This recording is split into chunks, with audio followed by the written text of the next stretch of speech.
So, I have been asked to talk to you about behavior management, and just so you know, full disclosure, my background is in early childhood. I received my master's degree from Utah State University in early childhood special ed, and then my PhD from Ohio State University in early childhood special ed. So my background is the same as yours. But when I started my education at Utah State, I just serendipitously ended up in a program that was behavioral. It's one of the top programs, still one of the top programs in the country in terms of preparing people in special education. And then the program that I was in at Ohio State was also behavioral.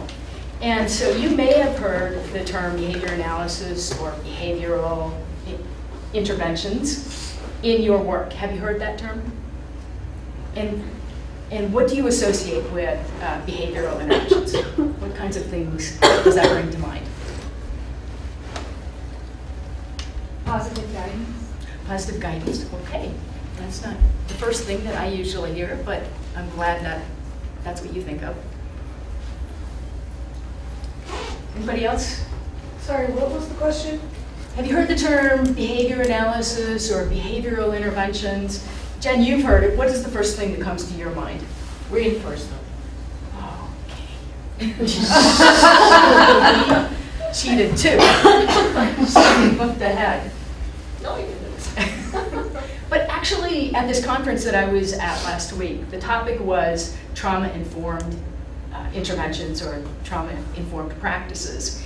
And the keynote speaker was this person from New York, and the first thing she said was, education has been so damaged over the last 40 years because of behavioral interventions in schools.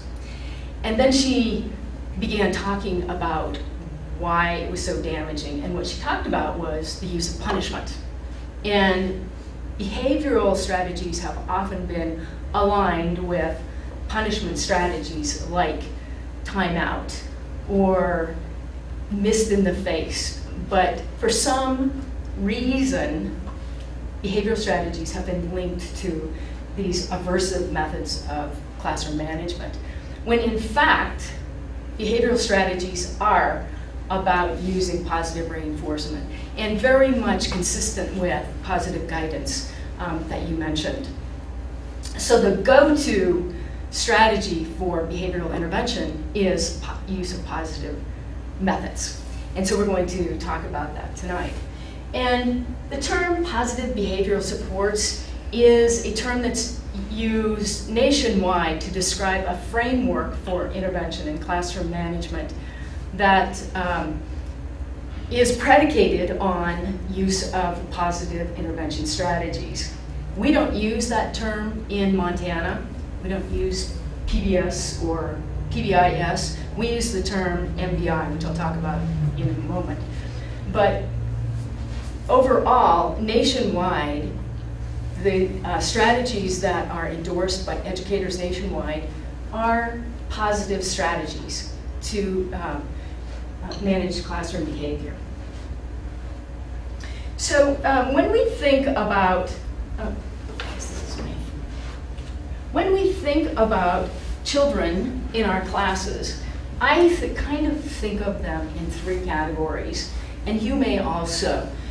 There's one group of children that you have in your classes or in your programs that are typically developing age-appropriate or developmentally age-appropriate self-regulators, right? And what is age-appropriate for a 3-year-old is very different than what's age-appropriate in terms of self-regulation for a 7-year-old. Nevertheless, what we expect of a 3-year-old is we see in most children. So if you think about the children that you work with, don't most children self-regulate as you would expect them to self-regulate? Most of the children in your groups. And then there's another group of children who are a little bit more active or not active. And so they might engage in behavior that is intrusive or irritating or disruptive on a regular basis. So they're not quite at the same level in terms of self-regulation as most of the children in your group. And those children require a little bit more attention.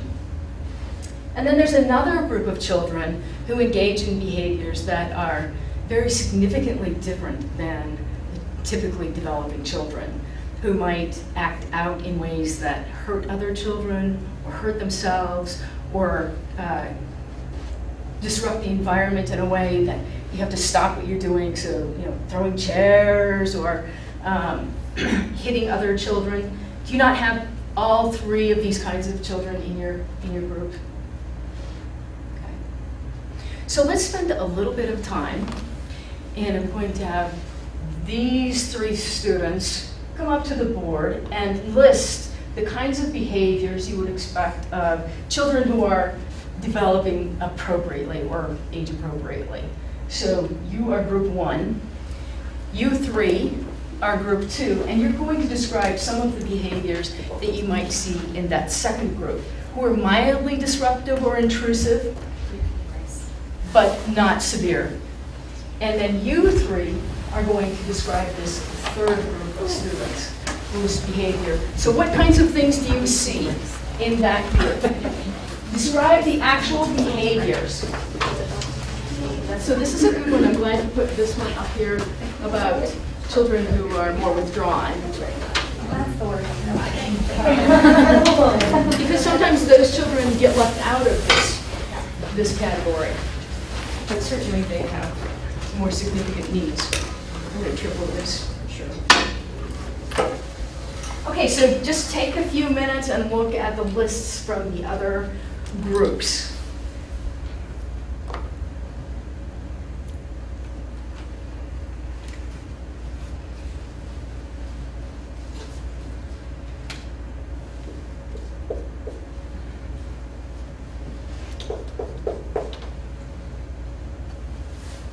Kind of got over here in the corner.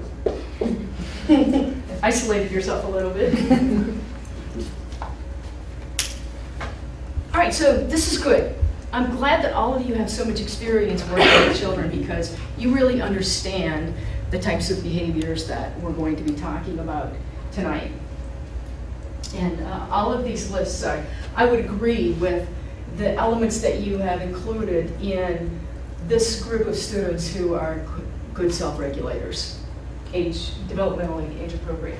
And this group of students who engage in behaviors that are disruptive, but not a serious concern. And these students are behaviors that align with a student who will need much more attention and intervention.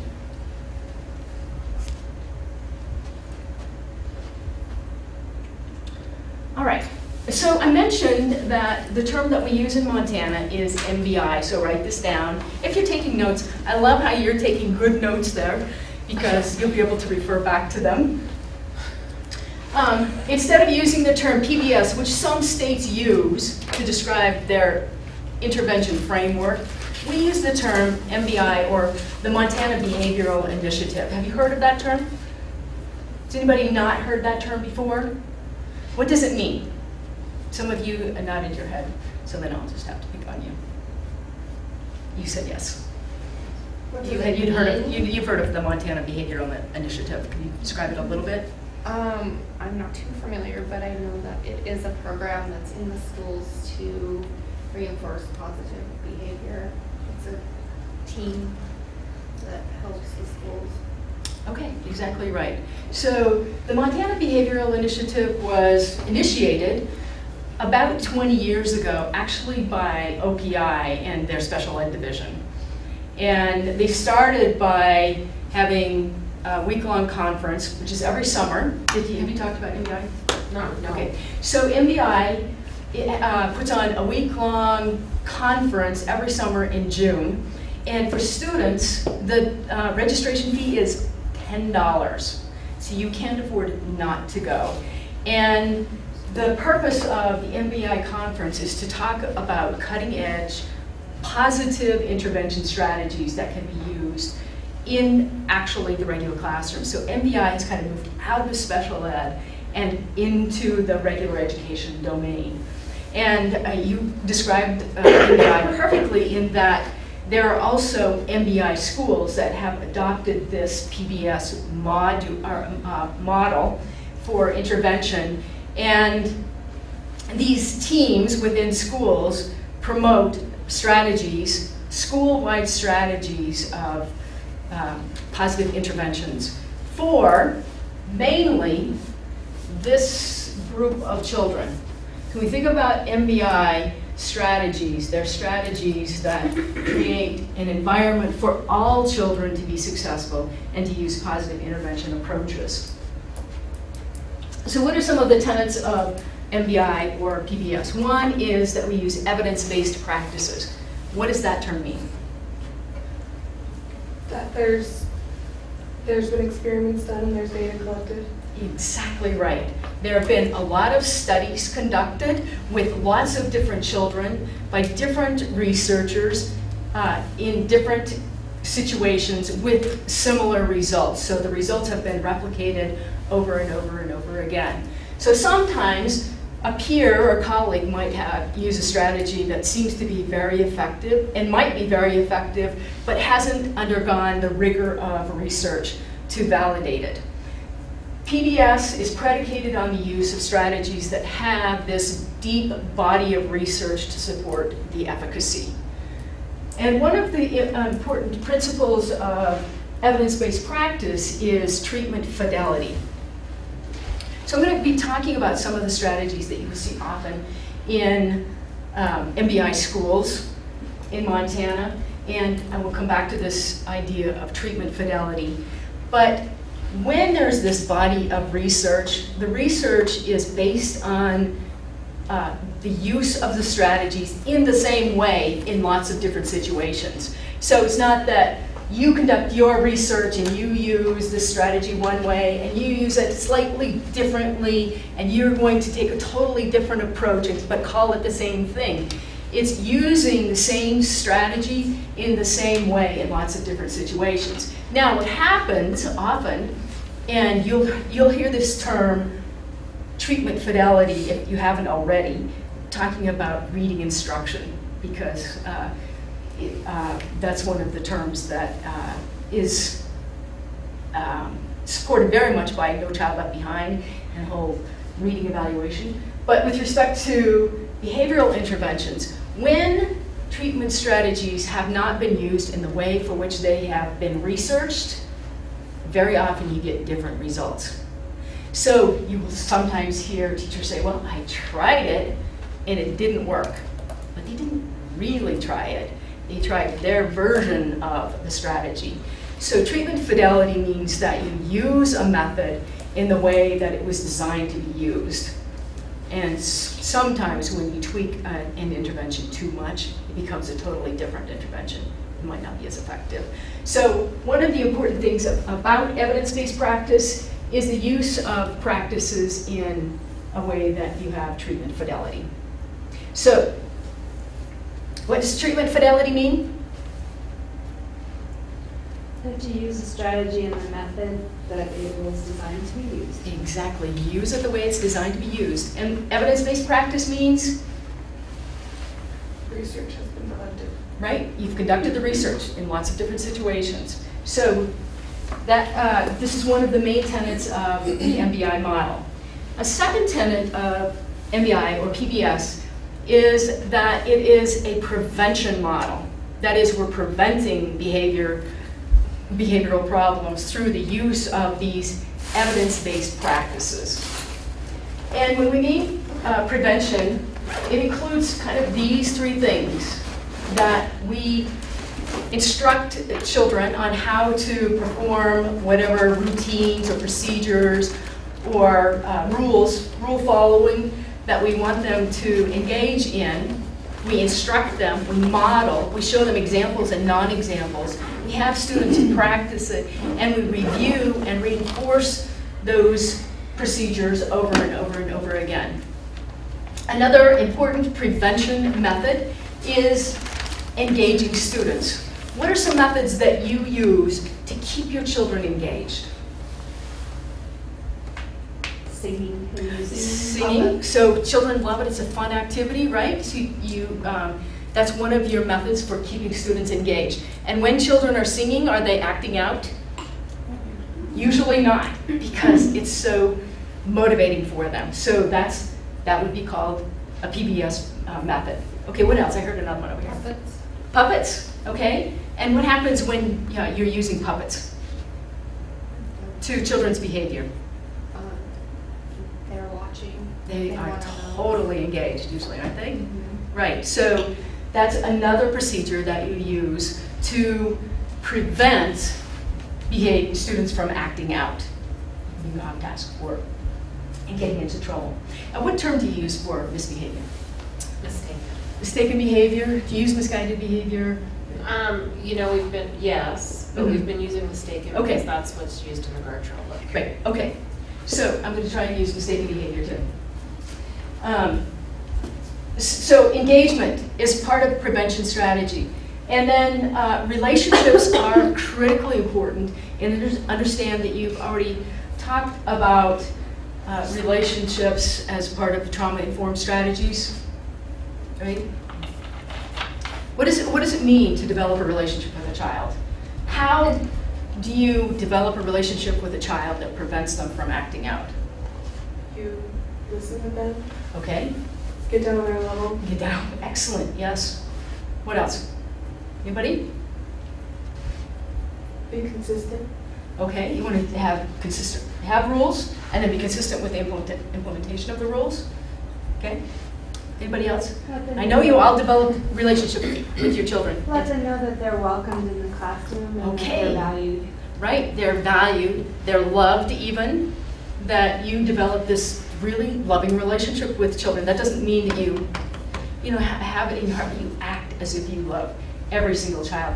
Now, do you love every single child that's in your group? Be honest. No. I know, we wish we did, right? And those relationships sound easy up on the screen, but sometimes they're not easy. And the children for whom relationships are the most important are the children for whom those relationships are most difficult to develop. And so we have to be very purposeful about having a warm, valuing environment for all children, and recognizing that some children are not as easy to love as other children. And so these children are the ones that you get paid to teach. These you would teach anyway, right? But PBS really is not talking about those children. It's talking mostly about these children. Okay, and we can't say it enough, to be positive. And then a final element of a PBS is called replacement, teaching replacement behaviors. And I visit a lot of classrooms because I have student teachers. Last spring, for example, I had student teachers in Eureka and Hardin and all points in between. So I visit a lot of classrooms. And even though every teacher would say, I'm trying to be positive, I don't see very many strategies for managing 2 and 3 that are really positive.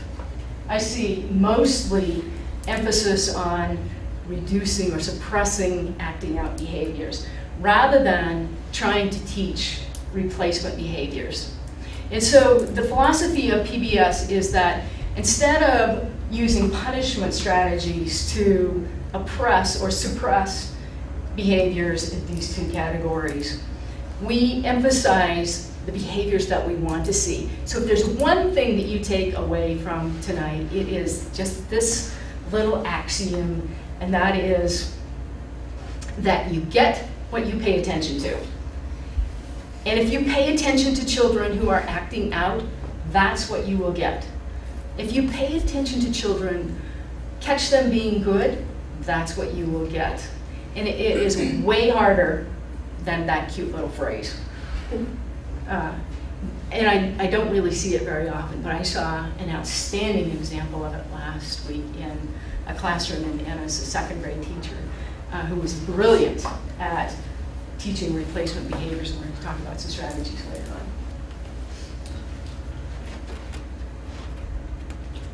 on. Okay, so just to review, what are the elements of PBS? Evidence, I don't know. Evidence-based practice, prevention. Evidence-based practices, excellent. What kind of evidence-based practices?